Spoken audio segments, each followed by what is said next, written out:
So last year, one of the videos that required me to think the most in terms of if I should make it, or if you guys wouldn't like to see it, or if you would love to see it, was the analyzing video that I made of Book of the Dead. And it seems like you guys loved it, so there was a lot of support on that, which I appreciate, by the way. Thank you so much. And a lot of people loved it, wanted to see more, and in general, you guys are interested in graphics kind of videos because this channel grew up from level design. And because of that, I decided in this video, we're gonna analyze the new demo by Unity called the Heretic. Now, before starting, I would also like to give a huge shout out to our patrons for all their support. That includes Richard Stans, Cupola, Flu Joey, Birurdai, MakeAGame.com, Couch Ferret, Glasswell Entertainment, AcademyOfGames.com, Terrorift.com, and John Funnel Grid. Thank you so much for your support. You guys are awesome. Alright, so without further ado, review time. Alright, so we're about to start watching the trailer. What I'm gonna do is I'm gonna do it similarly to what I done in the Book of the Dead demo or the video where I analyzed it. So basically I'm just gonna pause in between segments and just talk to you guys over how they might have made it, how they actually made it, right? So I know some of the techniques that they've used because they came forward with it. So I'm basically going to do some kind of explanatory overview, right? So let's get started.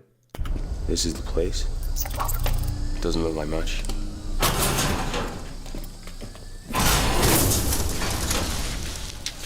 Alright, so first and foremost, what I want to say is if you just look at pretty much this area of the screen, right? So the door opens, here's where the main character stands. So this is where all the focus is. But you also have some dust that looks really good, by the way, flying through the scene as the door shuts open. So I feel like, or shuts open, basically just opens out, right? So basically what I feel they have done right here is they've put some more focus on areas where they know the viewers aren't really gonna look deep into, but made sure that it looks good, which is something that a lot of people that, you know, try and get good graphics in their games or demos or trailers or whatnot might be missing, and I have seen them missing out on. They say, okay, so the main character is gonna stand here, so let's put all the focus on there, but then they forget about the environment. So I feel like they've done the right thing here.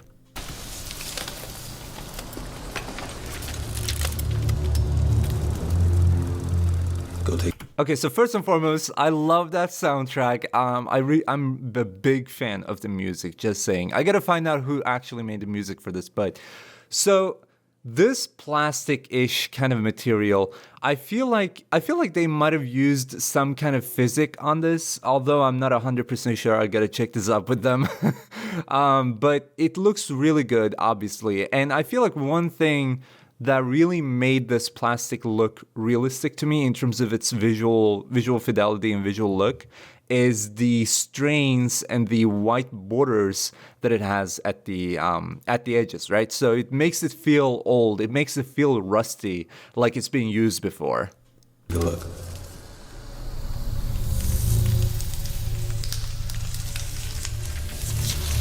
All right, so here this. Sorry for pausing so many times, but basically this, actually, let me do like this. This bird, that's what I was gonna say. So a lot of people have been asking how this bird was made in terms of like how it smoothens out or like flies through the scene, right? As like basically some kind of like cable material, something like that, right? I think they might have used something like shader graph for this, although I'm not 100% sure. I feel like this could be done in the shader graph or basically by making any other kind of shader. But the reason I say they might have used the shader graph is because they are trying to always promote their newest features and utilize them by basically using the new features in their demos and in their, games like FPS Sample where they use the multiplayer service and whatnot, and all that good stuff, right? So I feel like this might have been possible with shader graph. I don't know. I'm not 100% sure, but I feel like it might have been that.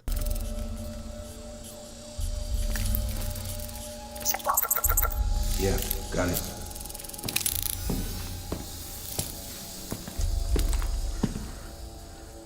All right, so the infamous look. So the character, obviously now one of the big goals Unity had with this demo, quite clearly, right, is to prove that you can also make good looking characters and realistic looking characters in Unity, and it supports the rendering field of that. which is actually one good thing that I realized is they're obviously using HDRP or the high definition render pipeline for this.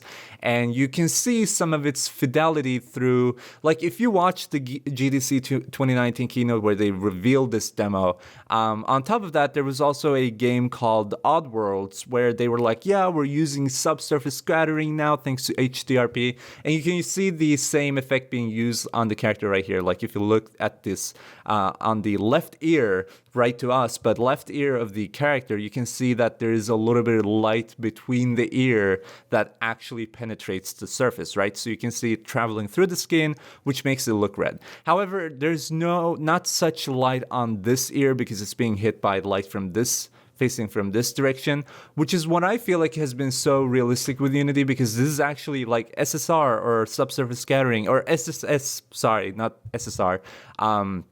SSR is subsurface reflections. There we go. So subsurface scattering, though, I feel like it's really working well in Unity using HDRP. And I just wonder if they're ever going to like implement this into the built-in render pipeline, which I don't think, because they want people to move on to the new render pipeline. The reason I brought that question up is because some people have been asking me. But basically, if you use HDRP, you have the option to enable this kind of option right here. Okay, here we go. Although I want to also add, sorry, I don't know how they made the hair, the beard or hair, but basically the eyebrows and the beard and all that good stuff. But I feel like it might have been, it feels like it's a part of the skin for the character, like as in terms of the material, although I'm not 100% sure. I want to research this. But the clothing looks really good, right? I feel like they have a very nice leather kind of effect on this, the coat right here, which also brings me to the question, I wonder if they're using the new material collection that they released. You know what I mean? If you haven't been following up on that, I'm going to leave a link to it in the description. But basically, Unity published like a collection of free materials to be used with free shaders. And there were some really cool leather kind of shaders and materials in there. So I wonder if they're using that to like promote it, but it's not been disclosed. So it's like, I don't know. But if this is custom made, it's really cool. I hope to see it being released soon. If this is not custom made, I would like to know if it's actually a part of that collection.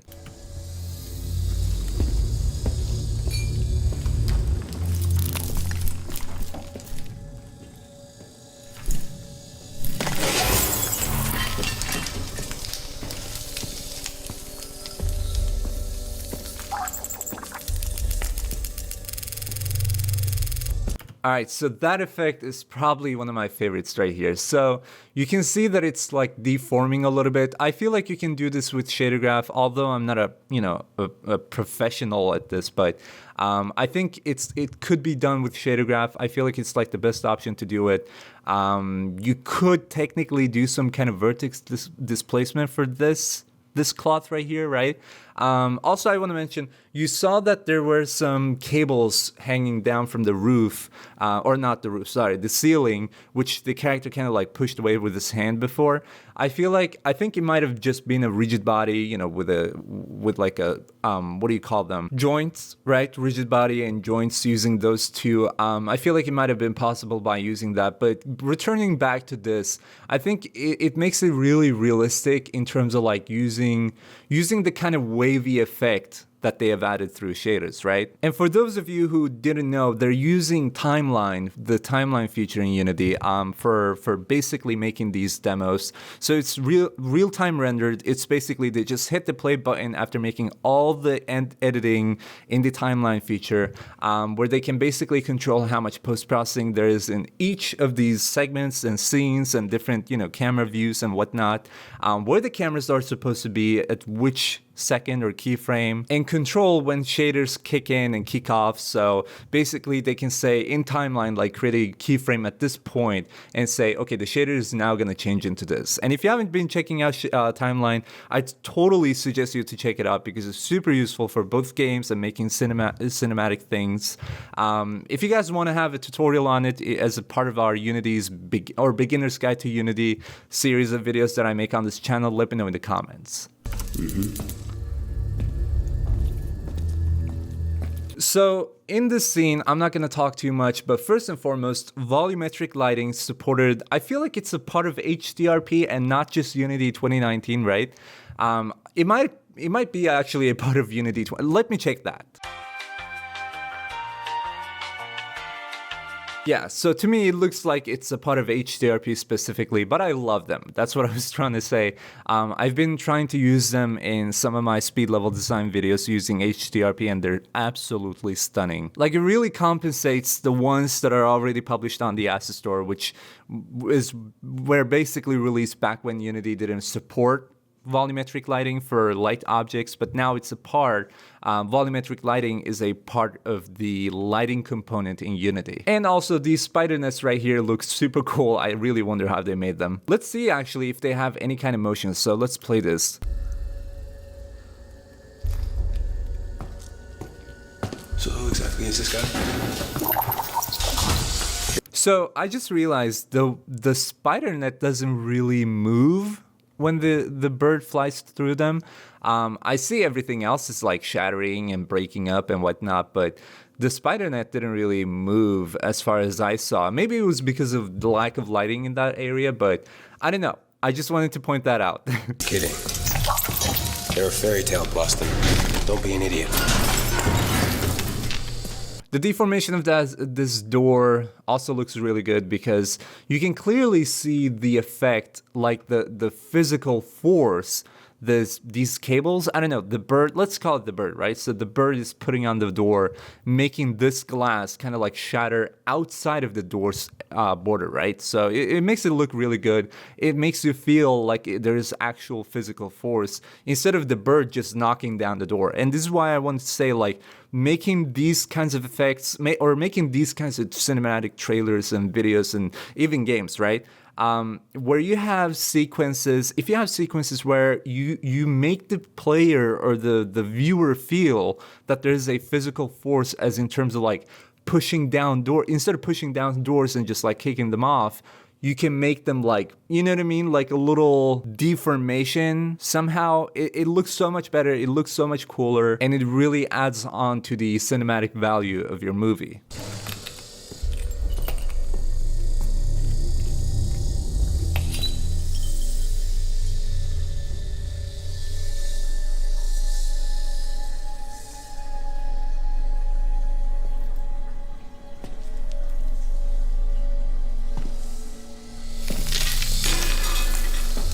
I see it.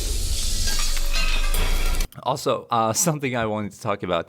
You know, basically one scene behind this, so when the character was moving down the stairs, you could just see the let's call it the bird again, right? The bird basically pushing all the debris and all the small stones and pipes on the ground, basically all the trash, right, down this fence right here, and you could see some smaller pieces fall through, which I feel like is really cool. It really adds to the realism value of your cinematic. Depth of field being used super well by Unity as always, and a little bit of chromatic aberration at like the edges of the character. Chromatic aberration is like a double-edged sword, which is what I always call it, because you can use it, but if you do it too much, even just a little bit too much, it's right away gonna ruin your imagery. Whereas if you don't use it at all, it might not look as good as you want it to look.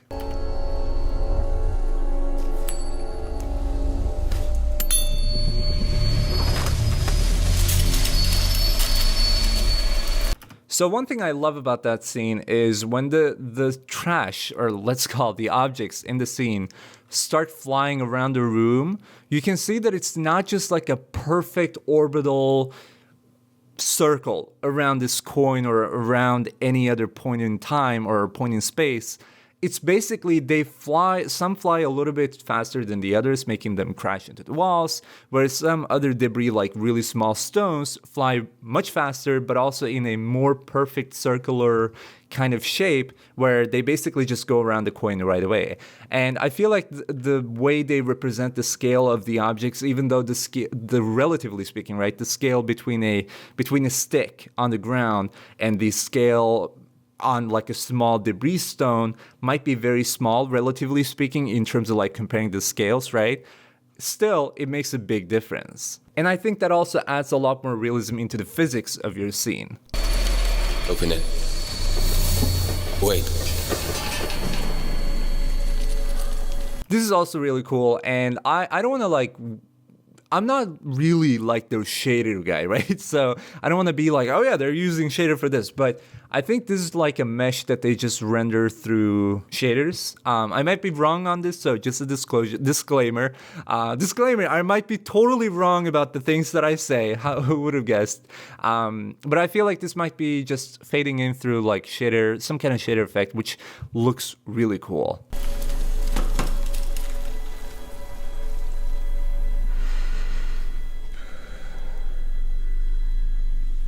Do it.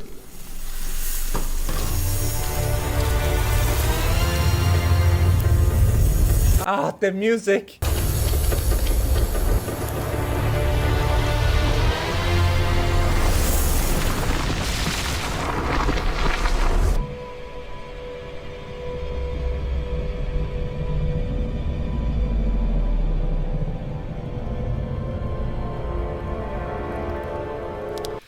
That sequence right there is what I'm super interested in knowing more about. I really, really look forward to them releasing this project. I want to get my hands on it just to see how they transition between the two scenes, because the effect is really cool, and the fact that they're loading another scene is really cool. But mixing them up and making sure that the scene loads in that effect from where the other scene leaves it is really amazing. I wonder if they're using some kind of sub-scene for this, or maybe if it's a part of the same scene, but it just loads another point in space. I don't know. I don't want to like speculate too much, but this is just the question that I have about this.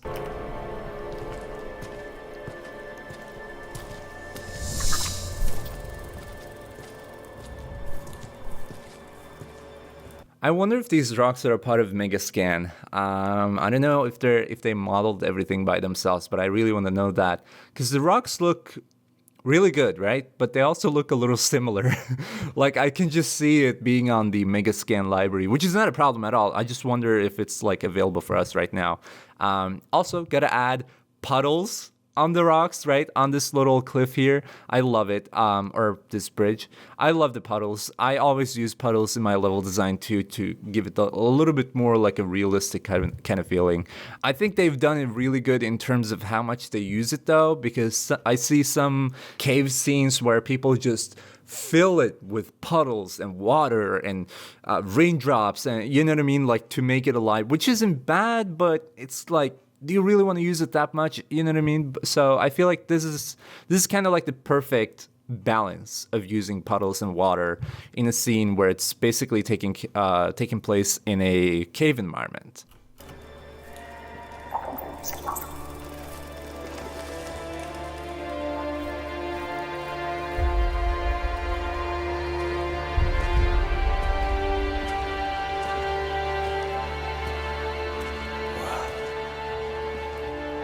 Can't believe this place is actually real. Neither can I. I'm just gonna have a dialogue with the character. Holy crap. Okay, so basically, this is funny because I've been watching this trailer for like, I don't know, 6 or 7 times, right? Maybe more actually, because I was at GDC. But basically, every time I see this segment, this sequence of the trailer, I always see something new. Like, I always find a new detail somewhere in the map. What really strikes me about this scene is it's not full with like a bunch of random stuff. So it's a huge landscape, as in terms of like a huge construction right here, right? And it has some like empty slots in here where basically if I were the guy who was making the level design for this, I'd be like, okay, so how do I fill this in? I think though, I would have done the wrong thing if I had the job to do this, because I feel like I would have just like propped it out so much with a bunch of like stuff in here. Not random stuff necessarily, but just like buildings, or you know what I mean? Because this kind of looks like a castle of some sort. and I would have just filled in so much stuff in here, like vegetation, whatnot.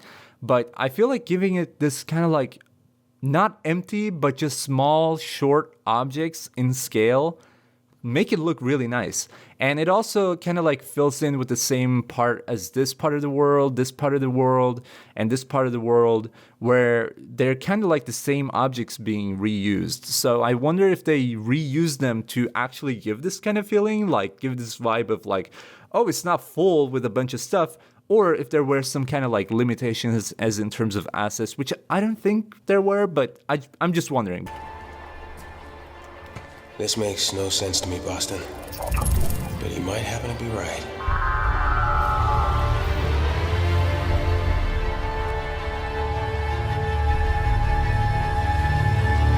To be continued.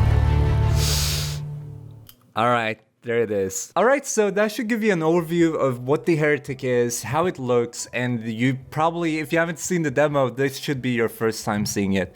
It's amazing. It looks really good, and I'm really happy that they keep publishing these, because I was in love with the Blacksmith, and then Book of the Dead, Adam, which was before Book of the Dead, and now the Heretic 2. And I just love these because they really do prove what Unity is capable of doing, especially if you have people that are experienced in their own fields and own professions. So I really am a big fan of these. Also, the Book of the Dead video that I made was actually the video where Unity found out about me. So I got a job offer, technically, well, not really, but they kind of found out about me by that video, and then throughout they were basically just like inviting me because they now notice me, and this is like a 1-year anniversary of some kind, you know what I mean? Like, this is the second video that I'm making for them, so I hope to see a promotion.